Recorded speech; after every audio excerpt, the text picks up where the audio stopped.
तो हाय लोगोस, welcome back to another video. आज तक के पास उसका डीमन कैसे आया, आज तक के ग्रीमियोड के अंदर वो डीमन कैसे रह रहा था, उस ग्रीमियोड के अंदर आज तक का डीमन किसने डाला, इन सारे सवालों का जवाब इसी वीडियो में मिलेगा। हमें सबसे पहली बार दिखाया जाता है आस्था के डीमन को, एक डीमन से लड़ने के लिए जाता है आस्था एंड उनके टीममेट्स। तभी उस डीमन को मारते वक्त वो डीमन बोलता है आस्था के डीमन से, वो दोनों बात करते हैं। हमें तभी पता चल जाता है आस्था के अंदर एक डीमन भी रहता है। आस्था के ग्रीमियोड के अंदर वो डीमन रह रहा होता है, तभी आस्था के पास भी आता है। आस्था के पास क्यों आता है? आस्था के पास कोई भी मैजिक नहीं होता, आस्था एक एंटी मैजिक यूज़र है, इसी वजह से वो डीमन आ जाता है। डीमन के पास भी 1% का मैजिक नहीं होता है, वो दोनों एंटी मैजिक वाले बंदे होते हैं, इसी वजह से वो डीमन आस्था के पास आ जाता है। तब हमें दिखता है डीमन का बैक स्टोरी। इस मॉन्स्टर का नाम है लीबा। इस मॉन्स्टर का नाम कौन रखता है? आस्था का मदर। ये मॉन्स्टर अंडरग्राउंड के अंदर रह रहा होता है। उस जगह पर सारे मॉन्स्टर इस मॉन्स्टर को बुली करते रहते हैं, क्योंकि इस मॉन्स्टर के अंदर 1% भी मैजिक एनर्जी नहीं होता है। आता है ऊपर बैठा हुआ मॉन्स्टर, आकर सीधा इस छोटे वाले डीमन को उठाकर फेंक देता है एक बैरियर की तरफ। उस बैरियर को पार कर कर कोई भी नहीं जा सकता। ये बंदा पार कर कर जाता है इंसानों के दुनिया के अंदर।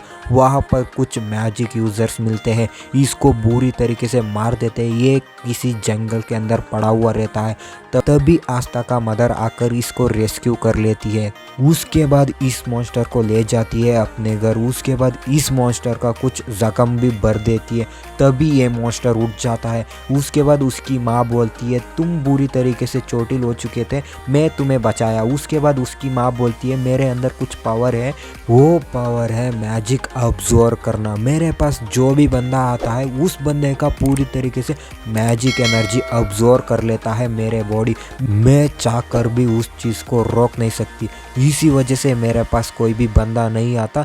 मैं इसी वजह से गांव से दूर रह रही हूँ, मेरे वजह से किसी बंदे का जान ना जाए, इसी कारण से मैं इस जंगल से रह रही हूँ।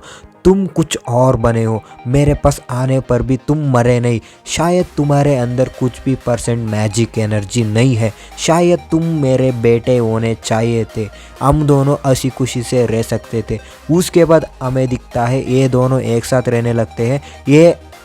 ये बंदी उसका नाम भी रखती है, वो है इसका नाम लीबा। इसका नाम लीबा रख देती है। ये दोनों हंसी खुशी से रह रहे होते हैं, तभी इस लीबा के अंदर एक मॉन्स्टर आ जाता है। वो मॉन्स्टर कोई और नहीं, इसका फादर होता है। उस डीमन का नाम है ज़ैगरेट। वो डीमन आकर सीधा इसकी माँ को मार देता है। वो भी पूरी कोशिश करती है इस डीमन को मारने के लिए, वो कोशिश असफल रह जाता है। वो डीमन इसको मार देता है। उसके बाद ये मरते मरते इस लीबा को इस ग्रीमियोड के अंदर कैद कर देती है। उसके बाद लीबा को बहुत ही गुस्सा आता है, मैं सारे डीमंस को मार कर रहूँगा, इतना पावरफुल वो कर रहूँगा। तभी ये डिस्कवर करता है एंटी मैजिक को, तभी इसको मिलता है आस्था। आस्था के अंदर मिलकर ऐसा तबाही मचाता है, पूरे डीमंस इससे डरने लगते हैं। सब्सक्राइब। यही है आस्था का डीमन का बैक स्टोरी। आस्था का डीमन का नाम है लीबा, उसके फादर का नाम है ज़ैगरेट। सब्सक्राइब कर लेना।